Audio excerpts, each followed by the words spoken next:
Today's youth need teachers, volunteers, and most of all, well, they need you. I'm Doug Edwards, and I'm going to be talking with real youth mentors and students to give you the knowledge you need to be the best youth worker possible. This is Youth Worker on Fire.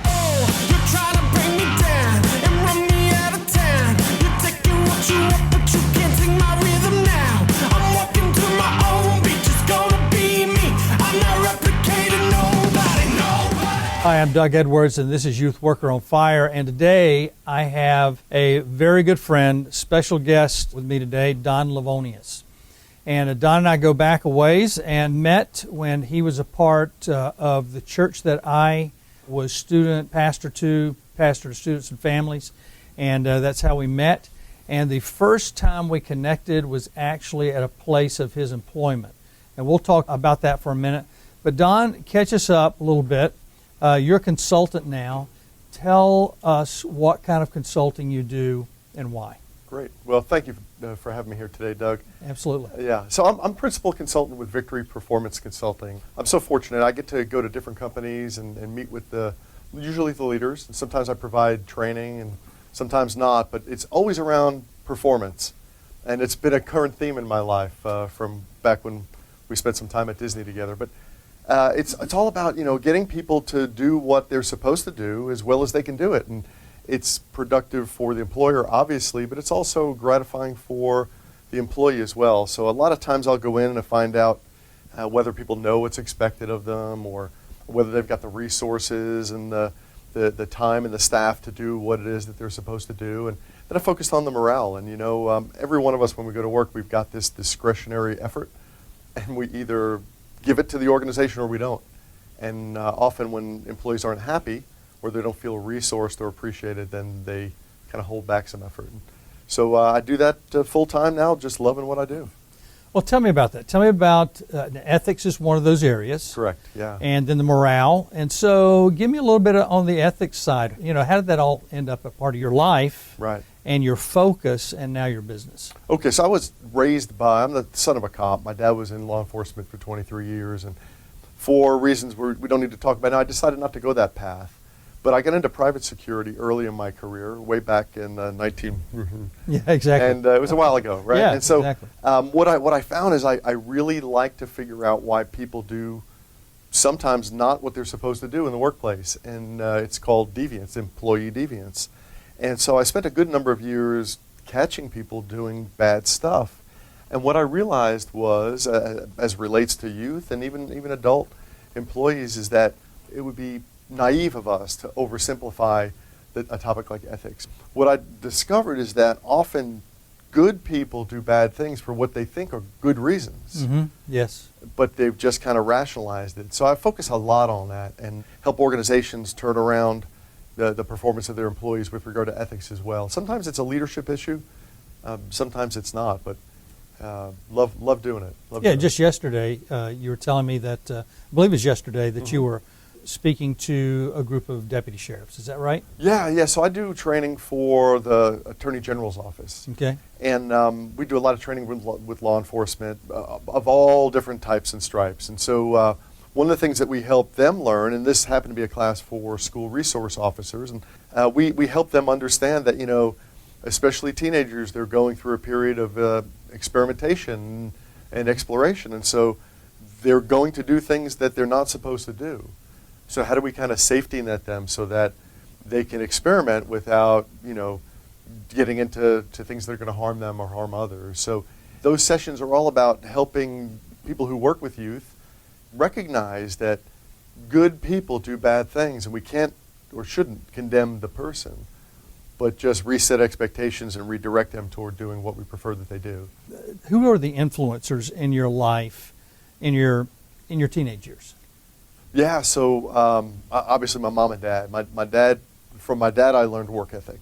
From a very young age he had me working, first around the home, and then as soon as I was able to get permission to go work for an employer, I went out and got a job, and he taught me that. From my mom, I just learned compassion for people. Later on in life, my grandmother, she influenced me. I spent probably more time in churches than many kids did because I was raised Roman Catholic, and my grandmother was Protestant, and so I would go to Mass early in the morning, and then I would go to the Protestant church and the Bible study, and all day Sunday I went back and forth between two different churches. I had two church families. It was great. It was great, but my grandmother definitely influenced me a lot. And then I know you want to talk about college, but I'm a musician as well, and so I'm a percussionist and drummer, and my music teacher at college influenced me greatly too. And you look back and you can see these people who have kind of reset the course of your life. And I was a music major, and what he challenged me to think about was that if I were going to be a professional musician, I would have to manage my own affairs. So maybe I should be a business major, and if I wanted to teach music, then I would have to be good at teaching, and so maybe I should be an education major. He made me realize that music could still be my love, or one of the loves in my life, but career-wise, perhaps there was a better option. So I changed my major to business administration. So tell me what your process was before you ended up on the university Disney level. I started with Disney a long time ago in security operations and then retail theft. Got into investigations and promoted to a position of leadership where I had responsibility for direct reports and others. And I did that for a while. I found myself leading investigations and loss prevention, they call it, for the Magic Kingdom and Animal Kingdom, a few of their theme parks, and the distribution chain, 5 distribution centers and so forth. And it was fun, but I will always, for the rest of my life, remember that I went to work on a Tuesday morning. It was like any other Tuesday morning. I drove my car to work and parked in my spot and kind of shuffled to the office, got my first cup of coffee, and was catching up on emails. And I got called in by one of the office managers to a briefing room.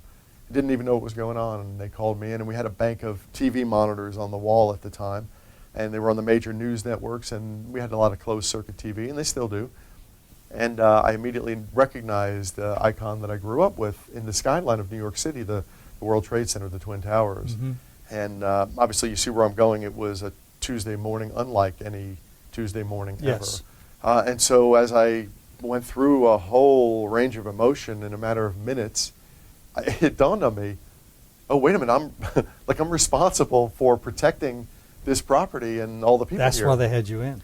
Well, for such a time as this, I happen to be in that moment, in that spot, right? And so, I snapped out of it, and we redeployed some people, and we did a whole bunch of stuff, and it was a pivotal point in my career. And here's why, because what I realized that we brought in consultants. I can't share a whole lot of detail. We brought in all kinds of technology and hardened the facility, and we did all the stuff that the embassies around the world do.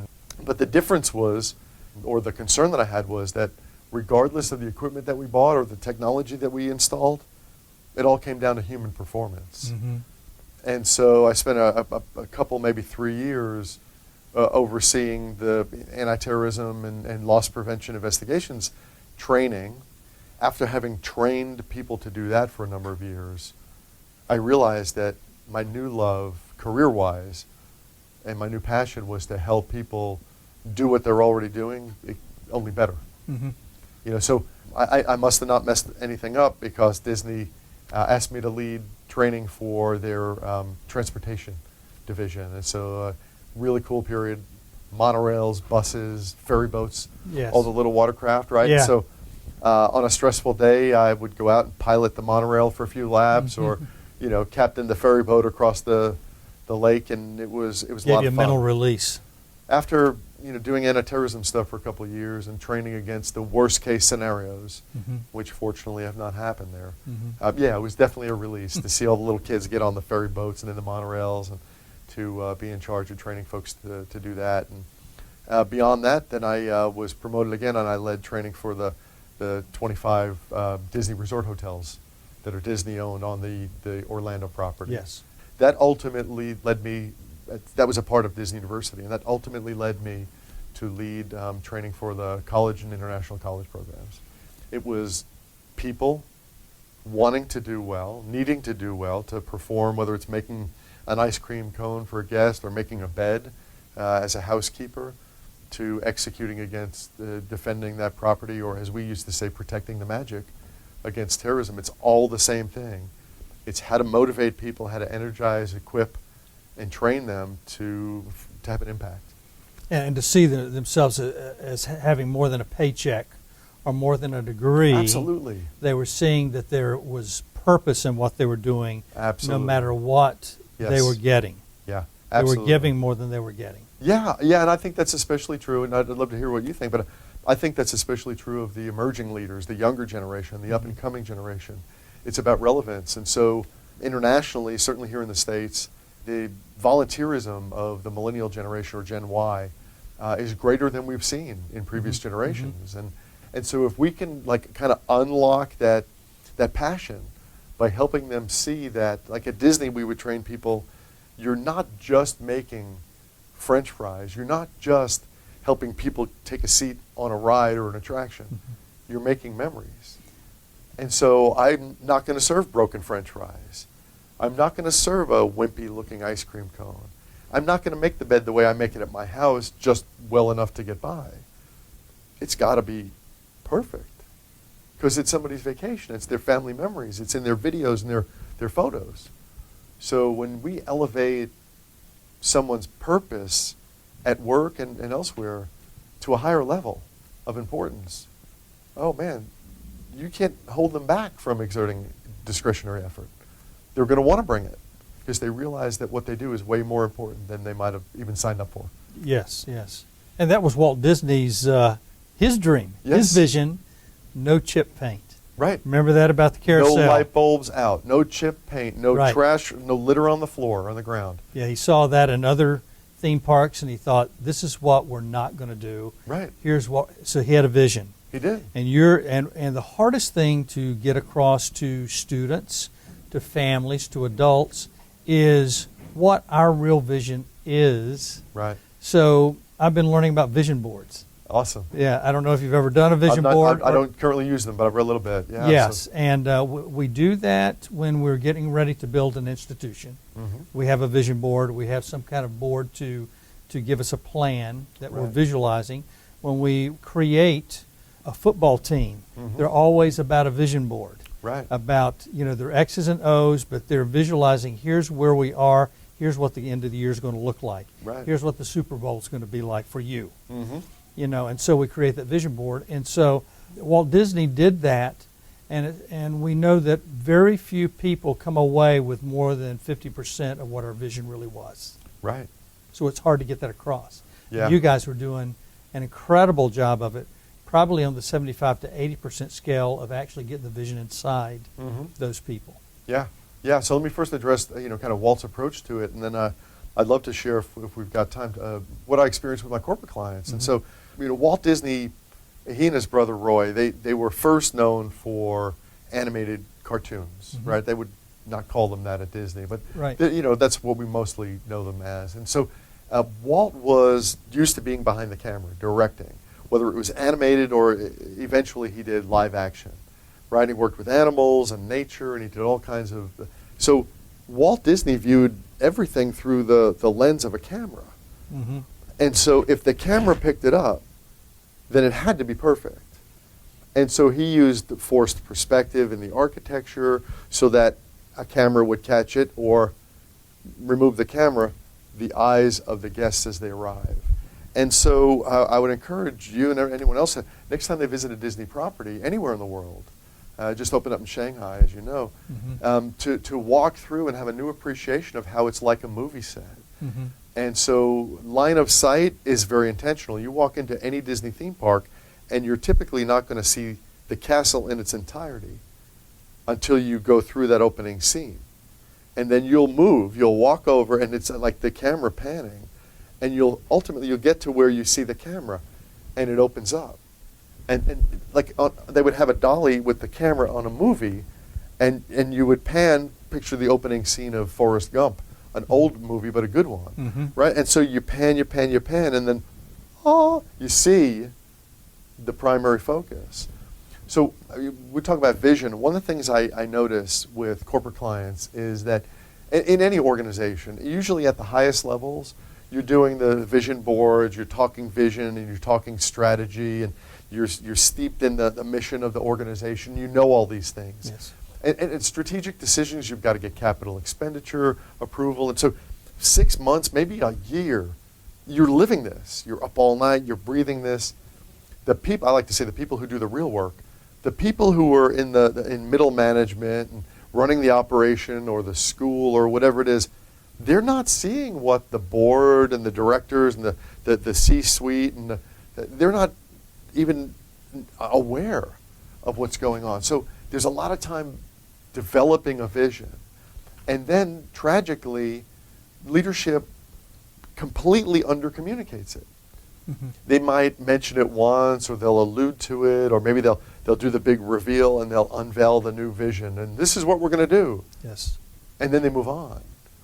And people haven't even had time to process the change or the new direction, or it's like I can't even formulate a question is what they're thinking. And we as leadership often are expecting them to execute right away. Like, here it is, run, go. And they're not ready for that yet. They've got to ingest, process, digest, and kind of, have time to formulate their role in it. And so if I would have an opportunity to talk with people, and when I do, I tell them, communicate, then communicate some more, and when you think you've over-communicated, you're getting close to communicating enough. Communicate it again. Yes. Because not everyone's been as close to the visioning and the strategy setting as you are. 7 to 12 times before someone gets what you're saying. Right.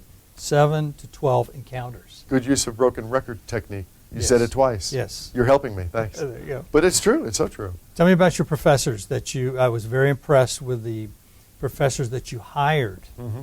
for Disney University, and you handpicked them, some of them. Some of them, yeah. Tell me why you picked these particular professors, one from UCF, one from Valencia, I remember especially. Mm-hmm. Yeah, so... And we'll go into one of the curriculums. And I think much of what I look for is transferable even beyond the classroom setting, but certainly the first thing that I look for in anyone that I'm going to hire is integrity. Mm-hmm.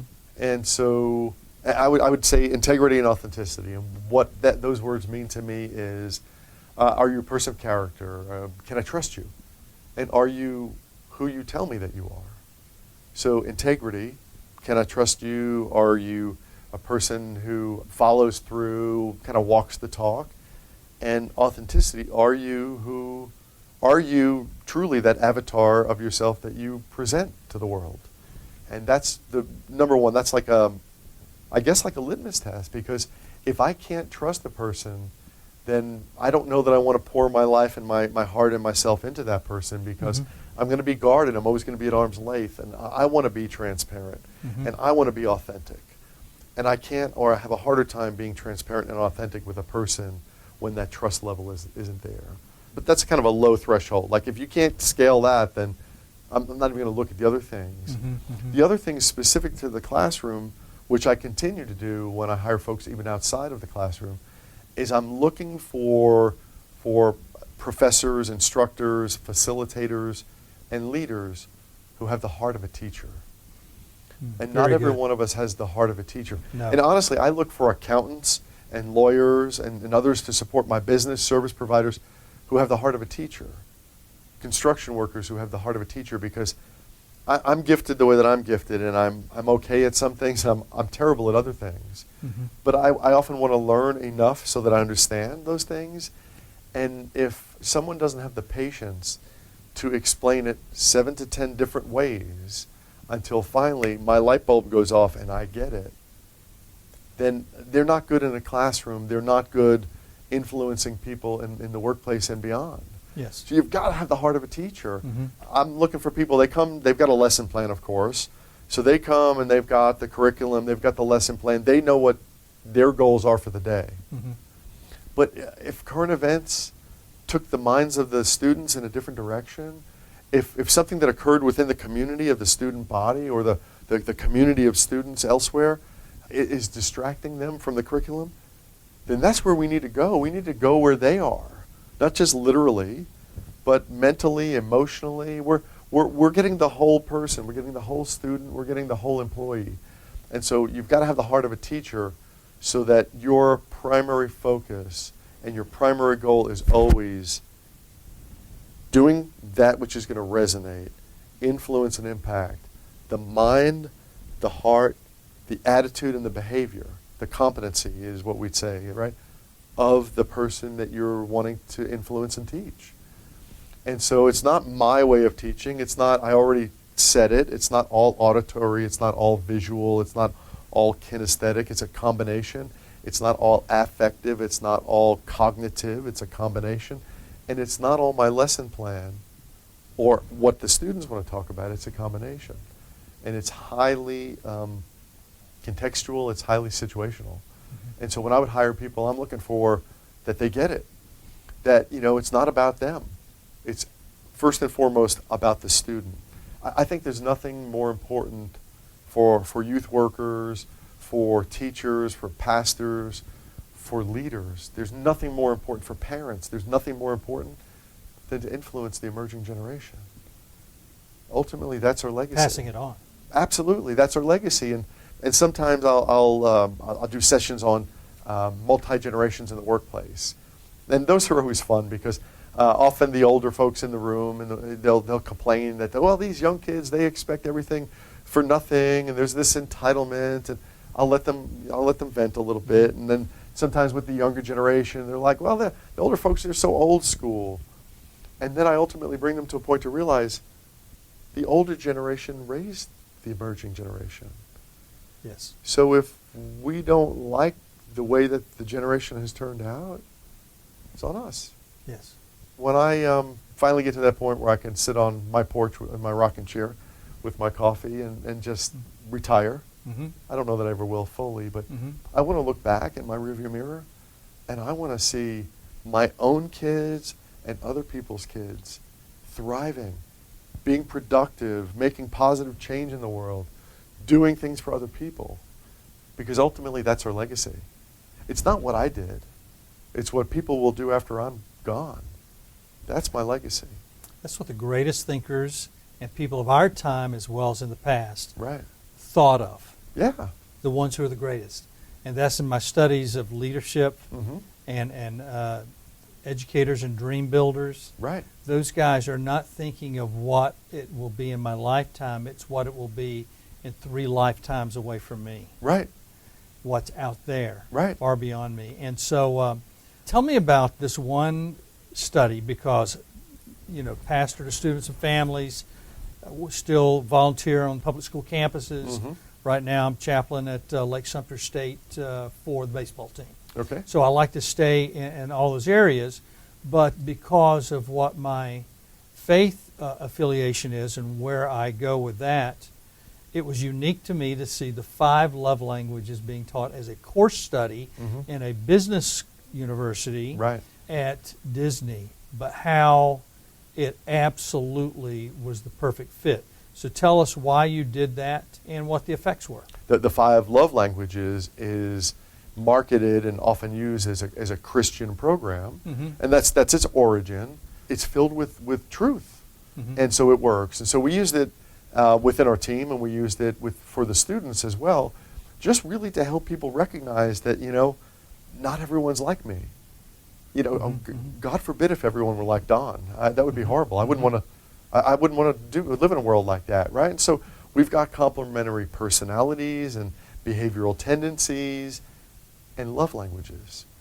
And so some of us love words of affirmation, and so that's great. What could make that person's day is just a kind word. And so there were these 5 different love languages. You know them. I don't have to go through them all, but the reason that we use that is to help students recognize, as we taught them with DISC and Myers-Briggs and others, what color they are, what animal they are, it makes them uniquely themselves.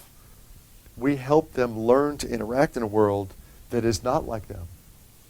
So I may have a preference toward a certain love language, but if I want to influence and affect positively another person, then I've got to be bi or multilingual with regard to these love languages. I've got to speak, in other words, the other person's love language. Yes. Is it quality time? Then I've got to just spend time with you. And, you and I could just be shoulder to shoulder watching a movie. Yes. And if your love language is quality time, then that's floating your boat. You're loving that. And it just makes the world a better place. Well, the big one is acts of service. My wife is acts of service. I'm not. But then when I went through your course, I'd already seen the 5 love languages, but remember 5 to 12 times it didn't click. Right. And when I saw it in that environment of Disney University, it clicked. Oh my goodness, this is universal. This is people stay in businesses because their love language is met and they didn't know it. Right. People leave businesses, people leave marriages or stay because their love language was met or not because there is a love tank. And so, and in a tank of gasoline, even if there's just a little bit of gas in it, the engine will run. That's right. So in all those tanks, you want to fill them up, but if you just keep some in there, it's enough to keep people engaged, because if we don't understand that, we want to give away our love language. Right. Because that's what we understand. We think everybody feels like we feel. Well, that's our hard wiring from the factory, right? And so my perspective is my love language and my behavioral style, and if I'm not conscious of it, I'm going to keep giving people what I want. I'm going to give them the love language I want, and I'm going to relate to them the way that I like to be related to and with. And so if you're wondering what another person's love language is, just observe and listen. And you know, when they're saying kind things, when they're helping others, you'll know that, oh, so they're doing for others what they view personally as important. Yes. So that's their love language. Yeah, I take that to the nth degree. I really believe that most everything we're dealing with in life, once I understood that, is the love language. And by the way, you can get the love languages test, very short test, for free and on different levels online. Just go online, look up the 5 Love Languages by Gary Smalley. That's the book as well. And you can download those and find out what yours are, find out what your children's are. And it's still not easy. Very simple, but not easy to do. The simplest things in life are the hardest things to do. Application, yeah. That's right. With that, give me your most painful moment.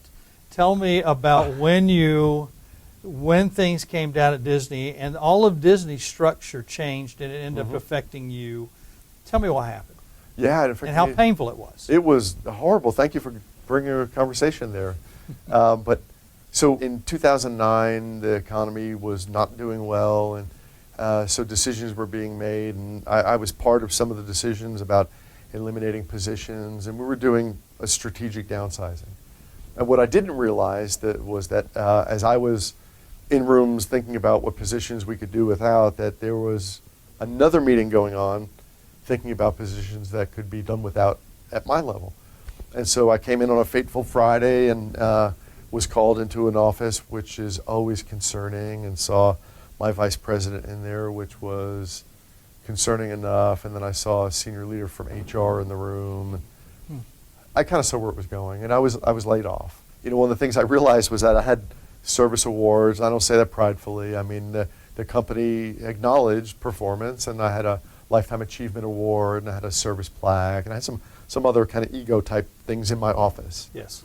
And I'm driving home after having been laid off, and of course I called the love of my life, Amy, and I told her what had happened, and called some other folks and let them know. And I'm driving home. It was a long ride that day, you know, and so I'm driving home, and I glanced over my shoulder, and in my back seat was this box of trinkets, and like this Oscar here, and it kind of dawned on me that I was so proud of all those things, but if they were worth anything, why were they in a box in my back seat as I'm driving home, right? Yes. And so I in short order, I kind of hung out my own shingle. So I went through the range of emotions, not unlike those that I experienced on the morning of September 11th. You know, the whole grief cycle, right? The shock, denial, all that, right? I went through that whole continuum. But then I decided that I was going to come out of it stronger. And I decided I was going to go into business for myself. And I decided that not that my fate is in my own hands. We find that we're entrepreneurs whether we want to be right. or not. If we're going to survive, we cannot decide that somebody else has our back. Because in reality, God has our back. Our family may have our back. The people that we love the most really have our back, and many times we put them back. Right. On the back burner. Right. So tell us how things are going well now. Tell me a little bit about the roadblocks that you had to swerve around, and a few things that would help people get to another level in life if they've lost their position or they've chosen to resign from their position. Right. Right. Is there life after a job? Absolutely. I'm living proof of that. And so let me first address some of the things that I was really blessed by and Yes. fortunate to have happen.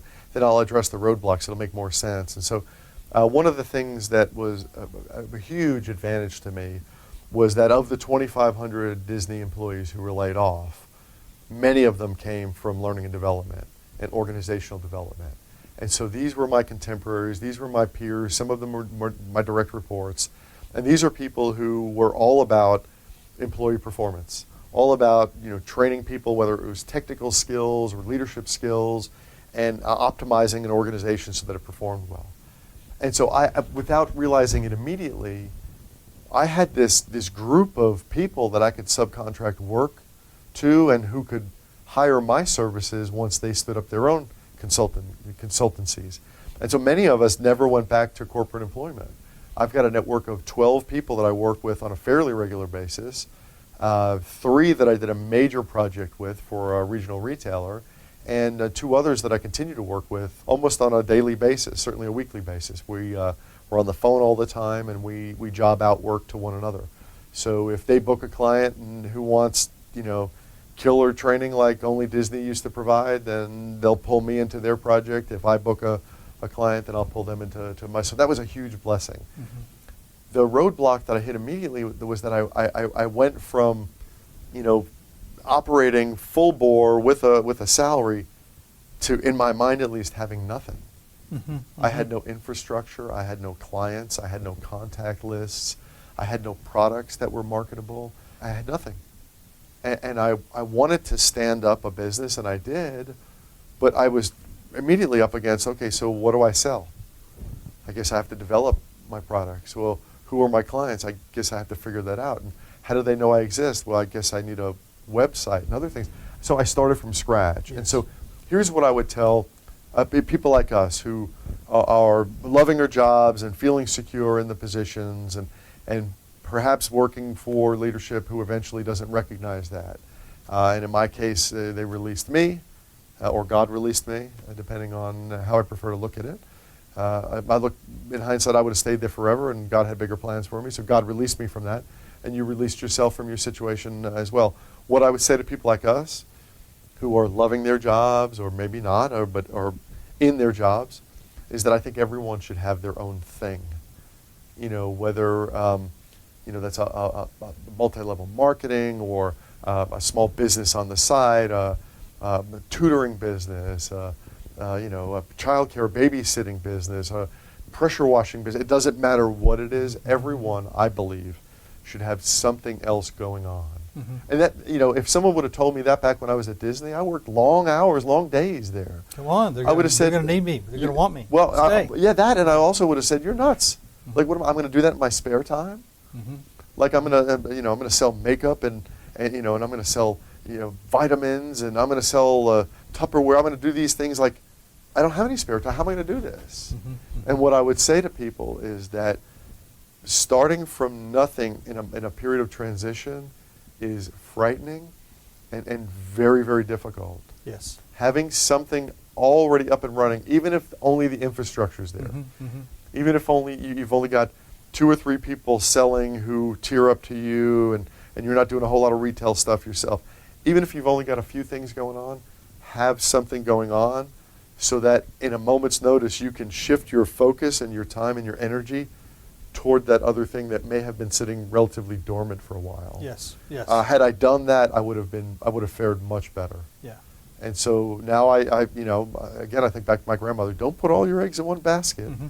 And I didn't heed that advice. Yes. And so now my business is hugely diversified. And we didn't know what that meant always. Don't put your eggs all in one basket. I get my eggs from the supermarket. They come in one basket. That's right. It's all in one basket. Yeah. Exactly. I knew nothing about that. So once again, that vision, that phrase was there for a lot of us, but no one had defined that phrase. Right. And I had intersected into an entrepreneurial job that I never thought, or business that I never thought I would even think about mm-hmm. doing, but it changed certain things in my life.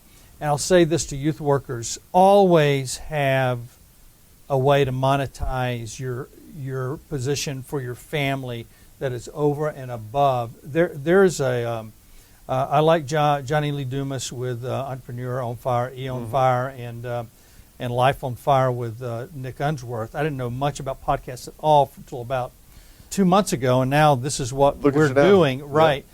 But the one thing that he interviewed one guy, JLD did, and that was the author of the book, or the title was either business or his books were What Would the Roosevelts Do? Interesting. And the difference was Vanderbilt, and I love to go to Biltmore House. Have you ever been there in Asheville? Yeah. And the Biltmores lost all their money because they either put their eggs all in one basket or they did not think about how our money is going to monetize and build a future for our kids or grandkids or great-grandkids. And they nearly lost that home, and now they actually charge for you to come and see that home so they can keep that property, and keep that home. They own the entire, whatever the national forest is up there in the Asheville area. Yeah. It's huge. Yes, and they gave most of that property away to the government. Well, the Roosevelts, what they did was they said, if we have $10 million, we're going to make sure that we have insurance that has $10 million on us to make sure that when we spend that $10 million and we're gone, the family still has $10 million. There you go. And so everything that they did, and I had no idea about this till I heard this one little thing, and I'm not even scratching the surface. I don't even understand it all yet. But the one thing that they did was they made sure that they thought of what their family would look like in the future when they were gone. There you go. And all of the things they invested in had to do with how our family will continue on and never have to worry about where their next dollar would come from, so that they could influence their family, influence their society, influence their world. What would the Roosevelts do? We always say, WWJD, what would Jesus do?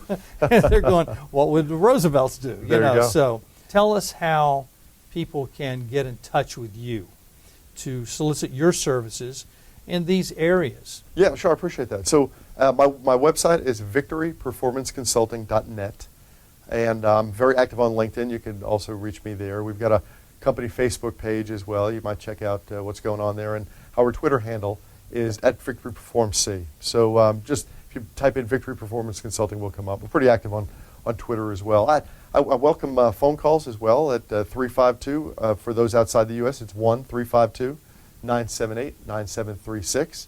And I'd love an opportunity to chat about what's going on in your organization, or what you're reading, or any of those sorts of things. If you've got an issue in your workplace, you've got a performance issue with your employees, maybe you're looking to change your strategy, maybe you've got some planned change that you're about to implement, I'd be happy to chat with you. Happy to spend 20, 30 minutes on the phone, no charge, with you, just to find out what's going on in your organization and how we might be of service to you. And just love to get together with like-minded people by phone, by email. My email address is don@victoryperformanceconsulting.net. So you can reach me by email as well. I appreciate the opportunity to kind of work that plug in there. And again, if you've got issues you think maybe another thought partner would be helpful, and let's throw some ideas around and see where that goes. If it doesn't pan out to be business for my organization, that's okay, because I'm driven by a higher purpose, and it's not all about just generating business for my organization. I want to, again, my legacy, I want to be that I left this place better than I found it. And so, but he's given you 20, 30 minutes on the phone with him. I don't know of a guy that's any better in the country than Don Levonius to communicate about those things in your business, in your coaching, and any of these areas that you are needing as a parent even to know about. You've been listening to the Youth Worker on Fire podcast. If you like what you hear, please subscribe and tell your friends. Also, leave a comment and tell us what you think. Stay tuned for more informative episodes.